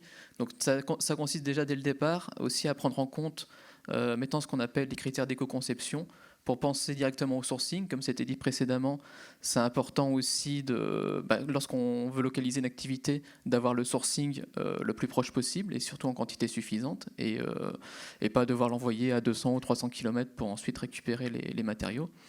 Et puis également penser aux procédés et puis également aussi à la gestion de la fin de vie, qui sont des questions qui posent beaucoup de problèmes à l'heure actuelle, notamment en matière de recyclage et d'économie d'énergie et de ressources. Oui, je suis également très enthousiaste pour la politique régionale actuelle. En effet, là, je suis aujourd'hui à Reims. J'étais à Troyes il n'y a pas longtemps, il y a quelques semaines. Je viens régulièrement dans ces deux villes, alors qu'il y a quelques années, je ne venais jamais. Je ne connaissais pas la ville de Reims, je ne connaissais pas la ville de Troyes, alors que j'habite à Nancy. Et donc tout ça, c'est grâce en fait à la grande région et donc à toute cette émulation qui est actuellement, qui est soutenue par les politiques locales et qui nous aide dans la recherche de tous les jours, puisque maintenant on collabore tous dans les différents secteurs, et notamment en établissant des ponts entre, ce que je disais, le bois et la fibre naturelle. Donc en mettant en commun des technologies, des savoir-faire, etc. Donc pour moi, c'est extrêmement positif pour notre communauté et pour le développement, notamment de la filière chanvre. Ouais, je vais rebondir juste sur cette partie design, justement, design de relations. Et c'est vrai que c'est quelque chose qu'on voit assez souvent justement dans le cadre d'un projet collaboratif. Je reprends mon exemple du béton de colza, où on a des coopératives agricoles, des universitaires, nous et un industriel qui va produire des blocs derrière. Et des fois, on assiste à des réunions, c'est des vrais spectacles où la coopérative agricole et industrielle sont absolument d'accord sur ce qu'il faut faire, mais comme ils ne se comprennent pas, et ben ils s'engueulent. Et c'est marrant 5 minutes, mais donc après il faut faire ce lien là. Effectivement, c'est un vrai rôle de pivot qui est essentiel de connecter, de comprendre les éléments de langage qui sont des fois totalement différents, où le même mot sont utilisés dans des approches totalement différentes, et de réussir à faire ce lien et à connecter les gens entre eux pour que à la fin on ait des choses qui aboutissent, qui permettent de faire des matériaux bas carbone, des bâtiments décarbonés dans notre cas, de développer des activités pour des agriculteurs, pour les industriels, etc. Donc il y a vraiment aujourd'hui ce besoin de lien, et via les projets collaboratifs qui sont très, très, très bien portés en Grand Est, aussi en Hauts-de-France. C'est vrai qu'il y a cette émulation autour de la bioéconomie, sur ces deux régions que je connais un peu. Du coup, il y a une vraie volonté de faire des choses et des choses collectivement. Et c'est le cas aussi des filières, la filière chanvre qui se structure pas mal. Il y a le collectif des filières biosourcées pour le bâtiment, où on va retrouver la paille, la boîte de cellulose, la balle de céréales, et le chanvre, et les chanvres d'ailleurs, permettent justement de se mettre en commun avec le bois aussi, même s'ils ne sont pas dans ce collectif-là, mais de faire des choses ensemble. Il y a un guide sur la mixité un livre sur la mixité des matériaux biosourcés qui a été publié là cette semaine, incluant le bois et les autres ressources. Donc il y a vraiment ce besoin-là de réfléchir effectivement interfilière. Et c'est là où on est plus fort, parce qu'on prend les bonnes idées des autres, on prend aussi les expériences des autres qui n'ont pas marché pour avancer plus vite. Et aujourd'hui, les filières sont globalement plutôt à se serrer les coudes qu'à se voir comme totalement ennemis, parce qu'en fait, dans le marché du bâtiment, c'est 10% l'isolation biosourcée par rapport aux matériaux traditionnels. Donc il y a une marge de progression qui fait qu'il y a à manger pour tous les filières biosourcées. Après, quand on développe ce type de filière et d'approche, je dirais qu'en fait, il va falloir être agile. Je reprendrai le terme que tu utilisais par rapport au fait qu'en fonction de la maturité de ce qu'on est en train de faire, la bonne échelle de développement et de ce que l'on appelle, ce que disait Bernard, la bonne taille du territoire, au fur et à mesure, je dirais, de l'évolution de l'idée, cette échelle, elle va changer énormément. Un exemple, bon, aujourd'hui sur le chanvre qui, dans les matériaux de construction biosourcés, est sorti clairement du marché de niche et est en train de quelque part essayer d'avancer dans le domaine de la massification. Il est clair que dès que l'on passe sur cette approche-là, on doit développer de l'approche réglementaire pour que ça puisse être utilisé partout dans le territoire. Donc là, ça veut dire qu'on est obligé de raisonner avec des échelles de territoire qui sont de plus en plus grandes. Inversement, moi je vois, là, il y a encore 2 ans, je travaillais sur un projet. Alors j'habite à Épernay. Le liège, les bouchons de champagne, ça traîne pas mal. Les gens sont assez sensibilisés au produit lui-même. Là, l'idée, ce sera de développer un projet qui aura, je dirais, une bonne échelle de rayonnement aux alentours de 50 km autour d'Épernay. Donc là, on est vraiment dans le micro, sur lequel on va réutiliser ce matériau plutôt que nos pauvres bouchons qui sortent les soirs de fête terminent lamentablement dans des poubelles. On va le reconcasser avec un ESAT et puis après on va pouvoir en faire un produit pour faire des formes isolantes. Et là je dirais qu'on a une échelle de territoire qui est extrêmement réduite mais qui a une cohérence par rapport au fait que derrière les gens et la culture du territoire aura une certaine sensibilité par rapport à l'approche. Alors je découvre ce concept de design territorial, je ne sais pas s'il est de toi Bernard ou s'il existe par ailleurs. Nous on parle plutôt chez les économistes de gouvernance territoriale, mais je pense qu'en fait on parle de la même chose. Alors si je prenais la casquette de 80% des économistes en France et dans le monde, je vous dirais que je me fiche finalement de ces zones de coopération territoriale, puisque c'est pas ça qui crée l'innovation, c'est la concurrence qui crée l'innovation. Mais je ne fais pas partie de ces 80% d'économistes. Je fais effectivement partie de ceux qui pensent qu'il y a aussi des zones de coopération. Et que les zones de coopération, c'est surtout elles qui stimulent effectivement l'innovation, le maillage territorial, etc. Donc, bien évidemment, moi, comme toutes les précédentes interventions, je suis pour en fait, ces démarches qui sont des démarches participatives de co-construction. Alors, à une condition, je vais encore donner une critique, on ne se refait pas, je suis désolé, mais... à une condition quand même de cette gouvernance territoriale, c'est qu'elle inclut toutes les parties prenantes. Et c'est pas toujours le cas. C'est pas toujours le cas, et en bioéconomie, c'est pas toujours le cas. Donc c'est important quand même que toutes les forces en présence soient présentes dans ces démarches participatives, dans ces compromis en fait qui doivent se stabiliser. Et ça, c'est quand même une condition importante. Et deuxième condition importante, c'est que ces démarches participatives, elles viennent s'institutionnaliser en quelque sorte dans le réel. On a connu au niveau national des démarches participatives sur l'environnement, par exemple, qui n'ont donné rien derrière. Et donc, au niveau territorial, ça arrive aussi parfois. Donc ça, c'est assez important quand même, ces deux petites conditions. Merci. Alors, design, oui, mais ça ne veut pas dire qu'il n'y a pas de méthode. Donc je pense que ça, c'est un autre débat. On a plus de 20 minutes, donc en fait, ça va être un peu compliqué. Mais la bioéconomie, de toute façon, a été régulièrement source de controverses pour différents aspects. Alors bon, faut aussi relativiser, remettre ça globalement dans nos actions. Mais il y a toujours des contraintes. Alors on va terminer là-dessus, en fait. Quelles sont les contraintes, finalement, auxquelles on est confronté, parce qu'on n'est clairement pas mainstream, si je puis dire, donc aussi bien dans l'économie que sur les produits, sur l'utilisation et même la manière de discuter entre nous. Donc les contraintes, on les a, et comment on peut aller vers quoi on doit aller pour les surmonter, en fait, ces contraintes-là. Alors il reste 20 minutes, je sais que ça peut être un sujet à part entière, mais avec ce qu'on a dit là, comment on peut resynthétiser ça par qu'est-ce qu'on fait en fait maintenant, quoi. Qui veut commencer? J'ai le micro, je veux bien y aller. Comme ça, je prends les dernières 20 minutes et puis on arrête là. Non, mais clairement, c'est vrai que je pense qu'il nous faudrait 3 heures chacun pour expliquer les contraintes. Alors, je dirais que nous, au niveau des économistes, les contraintes, ça va reprendre des points que j'ai déjà évoqués, c'est l'accès aux données quand on traite de bioéconomie. Alors, c'est pas lié que à la bioéconomie.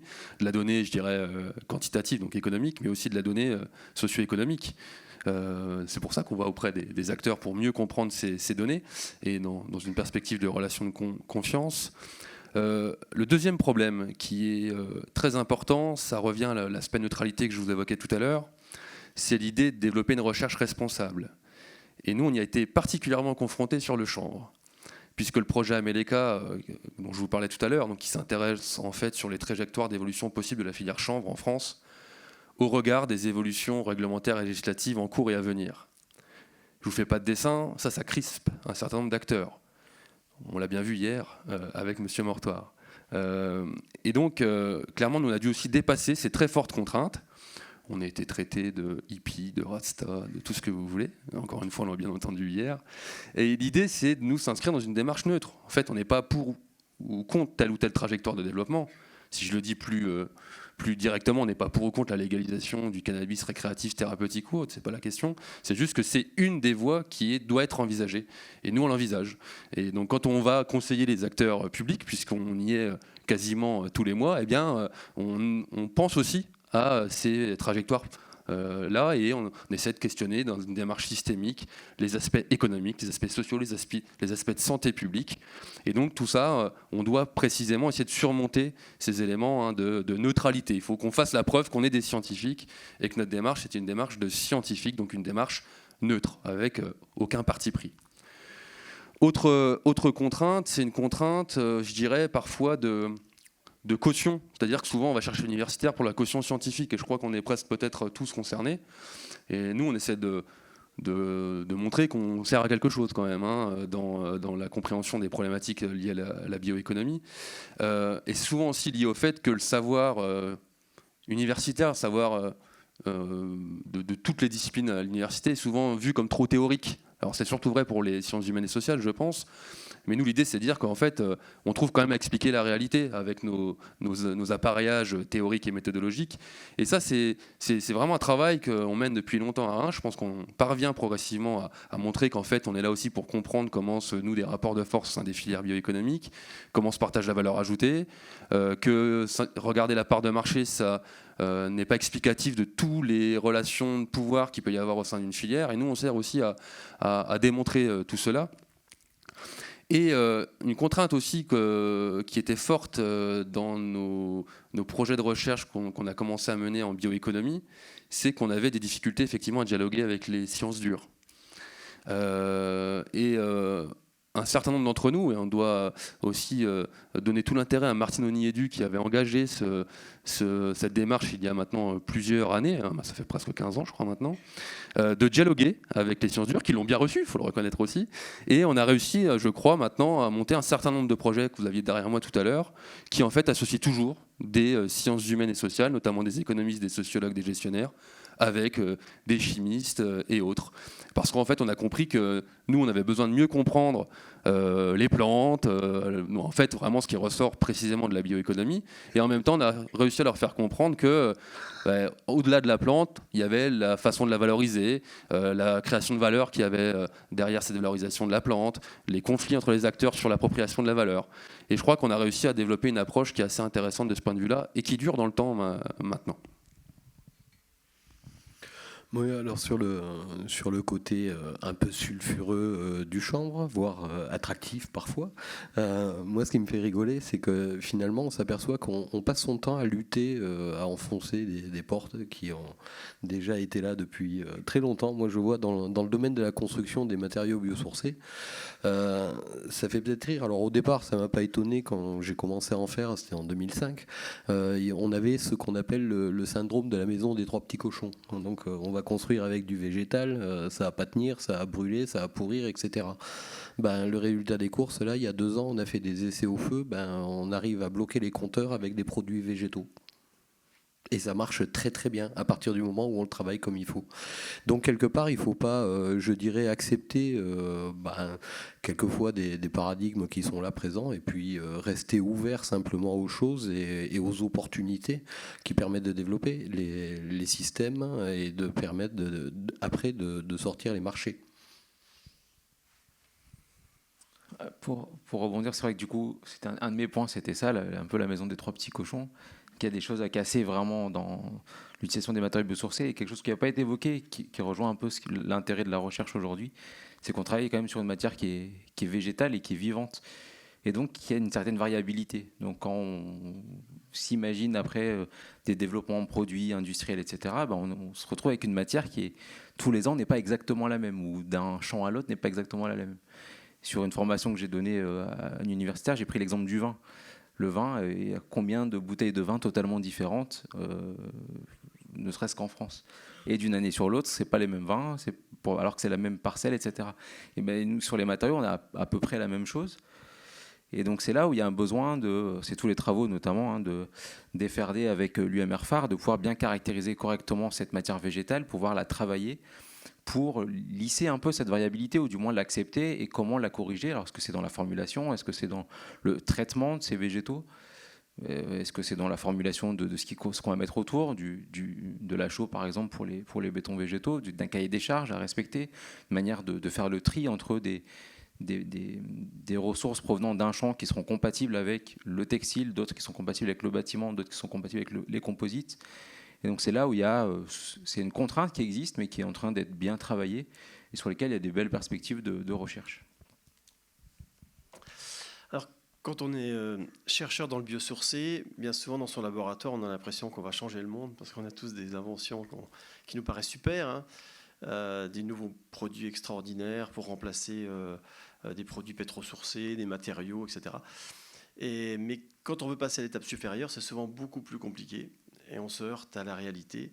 Alors, la réalité, c'est quoi? C'est la montée en échelle, c'est les investissements nécessaires, c'est la réglementation, c'est toutes les normes, c'est le coût des investissements, c'est des petits détails quelquefois qu'on n'a pas perçus quand on est chercheur, le petit grain de sable qui fait que ce n'est pas industrialisable, notamment la variabilité qui vient d'être énoncée, hein, qui fait que ça complique les processus, et donc des super inventions restent dans les placards finalement. Alors, par exemple, dans notre laboratoire, ça fait des décennies qu'il y a des travaux qui sont faits sur les cols vertes pour faire des panneaux de particules sans formaldéhyde, sans urée, sans produits synthétiques. Donc des décennies qu'on sait que ça marche, et pourtant il n'y a pas de développement à grande échelle. Il n'y a pas de développement, pourquoi? Parce que c'est toujours un petit peu plus cher, c'est difficile d'être au prix du pétrole, hein, actuellement. La colurée formaldéhyde, ça ne coûte pas grand-chose. Même si le baril augmente, ça reste quand même beaucoup moins cher qu'un polymère qu'on va extraire de la nature. Les temps de prise sont quelquefois un tout petit peu plus longs, donc ça ralentit les chaînes de production. Et donc ça freine l'industriel. Donc tout ça fait que des belles idées, des idées qui ont l'air sur le papier super, finalement, elles ont beaucoup de mal à développer. Dans le chanvre, pareil, hein, on a des travaux au niveau laboratoire qui donnent des bons résultats pour affiner le chanvre, par exemple, pour cotoniser le chanvre, c'est-à-dire à partir de chanvre technique, donc de la fibre grossière, faire de la fibre fine. Donc on sait qu'au stade laboratoire, ça marche, mais si on veut passer à l'échelle supérieure, c'est beaucoup de travaux, beaucoup d'investissements nécessaires, et ça, c'est compliqué. C'est compliqué, donc ça ralentit tout. Donc on espère un jour y arriver, mais il ne faut pas désespérer. Quand on est chercheur, on reste optimiste, mais c'est pas forcément ça peut être des belles idées, mais qui restent dans les placards, quoi. Donc du coup, au niveau on a évoqué beaucoup de verrous à lever, beaucoup de difficultés. Comme ça a été dit, une manière justement de pouvoir lever les difficultés, c'est de faire en sorte que les gens des différentes filières, des différents secteurs puissent se rencontrer. Et à ce titre, il y a également des outils qui sont très intéressants, et notamment les pôles de compétitivité qui aident beaucoup à structurer les filières et à faire en sorte que des réseaux de différents acteurs puissent se rencontrer et se constituer. Alors, il y a un autre point sur lequel il n'a pas été abordé, c'est les aspects communication et mise en avant des produits. Justement, il y a toujours, j'ai le sentiment qu'il y a toujours une timidité de certains industriels à ne pas oser dire qu'ils utilisent du chanvre. Si je prends l'automobile, c'est pas flagrant. Je suis même pas sûr que les gens qui achètent une voiture neuve savent qu'il y en a plein dedans. Donc c'est ce petit truc de communication, de mise en avant aussi des produits qui peut contribuer à améliorer les filières. Moi, je voudrais peut-être remettre l'accent sur les difficultés à transformer, en fait. transformer une idée, transformer effectivement, passer de l'image, puisque nous en design, ça finit souvent en image, en photo d'un objet, et ça ne devient pas plus que ça. Et je pense qu'en fait, ce serait vraiment intéressant que les filières et que les entreprises, ou même que d'autres types de structures, intègrent enfin les designers comme des êtres à penser, mais à penser de manière globale. C'est-à-dire, on n'est pas que là pour faire du produit, on est là aussi, et ça, encore une fois, c'est l'expérience sur le terrain qui m'amène à dire ça, mais rien de tel qu'une discussion, qu'un échange avec un ouvrier sur une chaîne de production, et parce que tout d'un coup on lui accorde du temps, qui se met à nous raconter son savoir-faire, sa connaissance, et il se retrouve, il se sent revalorisé parce qu'on lui porte de l'intérêt. Et un designer, il a aussi un champ d'action à ce niveau-là, et pas que quelqu'un qui va faire de l'objet, en fait. Donc moi, je pense que ce serait vraiment pertinent que les designers intègrent plus tout le modèle économique, en fait, et qu'ils soient peut-être aussi pris un peu plus au sérieux.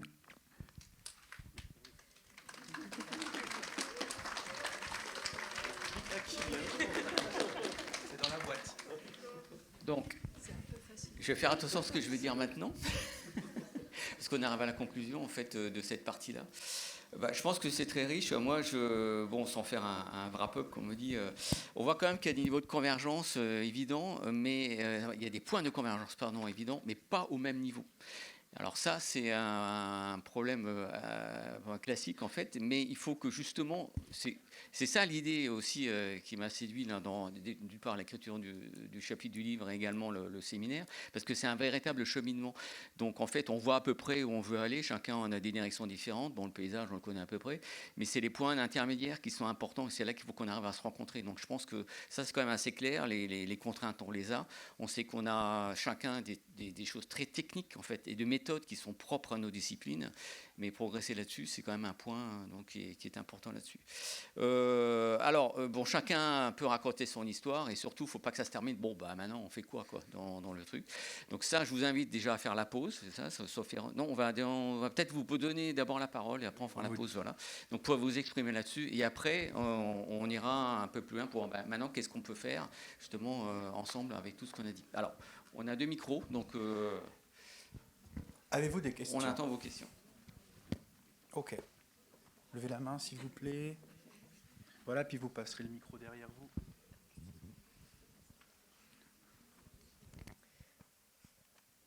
Bonjour.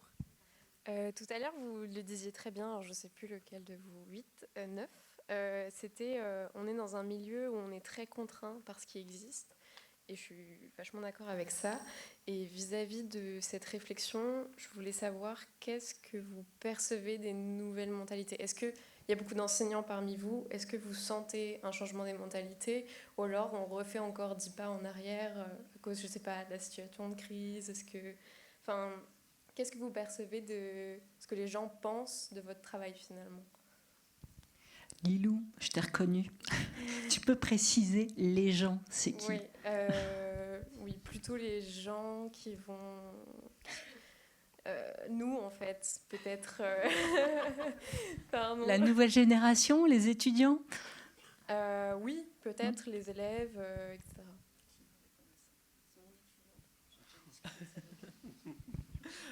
Peut-être pas répondre à toute la question, mais globalement, lorsque je discute avec des étudiants ou même des gens que je rencontre des fois lors d'interventions comme celle-ci, par exemple, en général, pour la plupart des gens, le retour à tout ce qui va être biosourcé et valorisation de coproduits, etc., c'est quelque chose qui est assez acquis. C'est assez rare qu'on me dise oui mais de toute façon c'est n'importe quoi, ça coûte trop cher, etc., ça marchera jamais. Ça c'est de plus en plus rare, donc là globalement c'est vrai c'est assez réconfortant dans le sens où on sent qu'on est vraiment sur une bonne voie et que vraiment le développement de la bioéconomie c'est quelque chose qui va être durable. Et puis voilà, je ne sais pas si quelqu'un d'autre veut ajouter quelque chose. Peut-être juste un petit retour sur des retours d'industriels qui sont en train justement de voir les choses venir. Alors, je parle des majors de la construction, par exemple, des Bouygues, Vinci.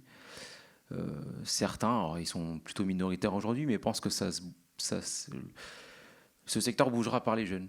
Et parce que en fait, les gens qui vont venir vont pas rester dans l'entreprise parce que ça va pas respecter les valeurs qui sont aujourd'hui assez fortes dans ce que portent les jeunes. Et les gens, même si c'est une grosse boîte avec un bon salaire, vont partir plus facilement parce que c'est pas en accord avec leurs valeurs. Donc il y aura sûrement ce problème-là, alors qu'il va être sûrement catastrophique pendant quelques années de flottement, parce que il y aura des problèmes pour avancer sur les dossiers, etc. Mais il y a cette perspective-là de un jour, il faudra quand même s'y faire, il faudra quand même ajuster les démarches, etc.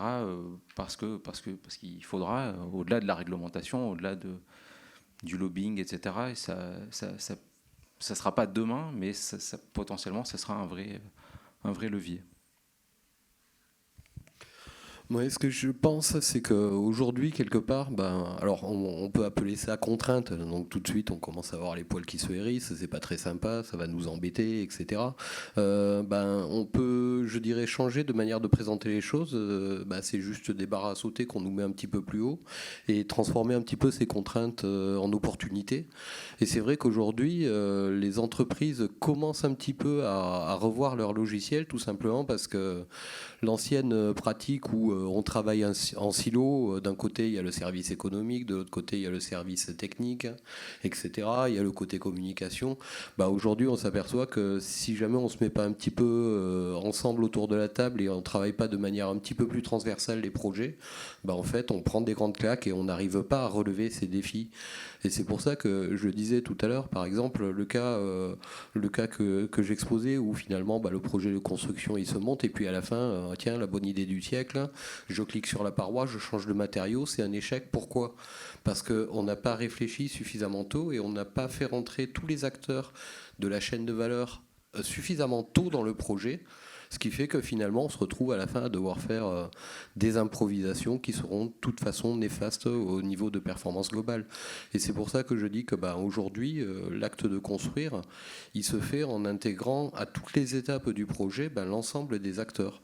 Ce qui va se passer, c'est que l'architecte, par exemple, il n'est pas là uniquement pour mettre des traits. Il est là aussi pour réfléchir au côté technique, au côté réglementaire. Et si jamais vous intégrez trop tard le bureau de contrôle, le bureau de contrôle, parce qu'il n'a pas été là, il n'a pas suivi la démarche, il va se sentir un petit peu acculé et puis c'est là où il va bloquer. Et donc en fait, c'est vraiment d'intégrer sur les différentes phases du projet les différents intervenants, selon moi, qui est la solution. Et ça, derrière, ça doit se retranscrire dans un petit peu notre manière de pratiquer la formation, c'est-à-dire que le côté de dire il y a un enseignement technique, il y a le côté mise en œuvre, le côté conception, et on traite tout ça de manière tout à fait séparée. C'est complètement old school et puis c'est hors de propos aujourd'hui, et si jamais on reste là-dedans, on n'avancera pas, quoi. Et c'est pour ça qu'aujourd'hui, par exemple, moi je le vois, on a des programmes, alors c'est vrai qu'il y a le côté programme bien clair, etc., avec les différentes parties, petit 1, petit 2, mais je dirais que on commence à voir apparaître dans les nouveaux programmes, par exemple dans les lycées, etc., des parties clairement identifiées, mais il y a aussi des parties où, par exemple, vous avez 70 heures projet de développement d'initiatives locales. Donc là, ça va être l'enseignant avec les étudiants qu'il va avoir, en fonction des opportunités, de ce qu'il a autour de lui sur le territoire, il va faire des choses tout à fait différentes. Et c'est là où je dirais on commence à intégrer dès la formation quelque part cette nécessité d'agilité intellectuelle, de ne pas rester sur des idées reçues, etc., et de pouvoir bouger en fonction de ce que l'on a à traiter. Très très rapidement, juste un point pour vous répondre. Vos collègues économistes à l'Université de Reims, clairement, ils sont acteurs du changement, ils sont en plein dans la transition écologique, dans l'économie circulaire. Alors il y a un biais de sélection, puisqu'on ne leur ment pas, on les forme à ça, donc ils viennent pour ça aussi. Mais clairement, pour des valeurs qu'ils portent en eux, et, clairement, ils sont acteurs du changement. Et aussi, puisque les contraintes liées au pétro-sourcé fait qu'il y a des vraies opportunités qu'ils saisissent. Donc pour vous répondre très rapidement, oui, il y a un vrai intérêt de vos collègues à peu près du même âge économistes sur ces questions. Moi j'ai une petite question, bonjour déjà. Premièrement, le champ, si je ne me trompe pas, ça a à peu près 3000 ans, il est utilisé par l'humanité depuis super longtemps, et j'ai entendu parler d'innovation dans vos discours. l'innovation, c'est un terme qu'on utilise beaucoup aussi, en tout cas qui est énormément utilisé dans le monde de la création. Il y a un truc, tout un embargo pour l'idée d'innover. On nous demande d'innover, c'est quelque chose de bien. Et moi, je veux me poser la question de qu'est-ce que la définition pour vous de l'innovation ?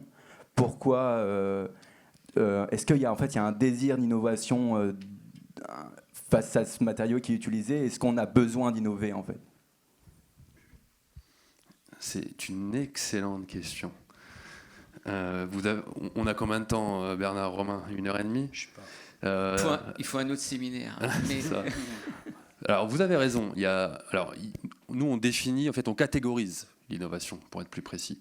Il y a des innovations environnementales, il y a des innovations de procédés, des innovations de produits. Et en bioéconomie, on a tous ces types d'innovations qui peuvent se succéder. Et l'idée, c'est bien de les catégoriser.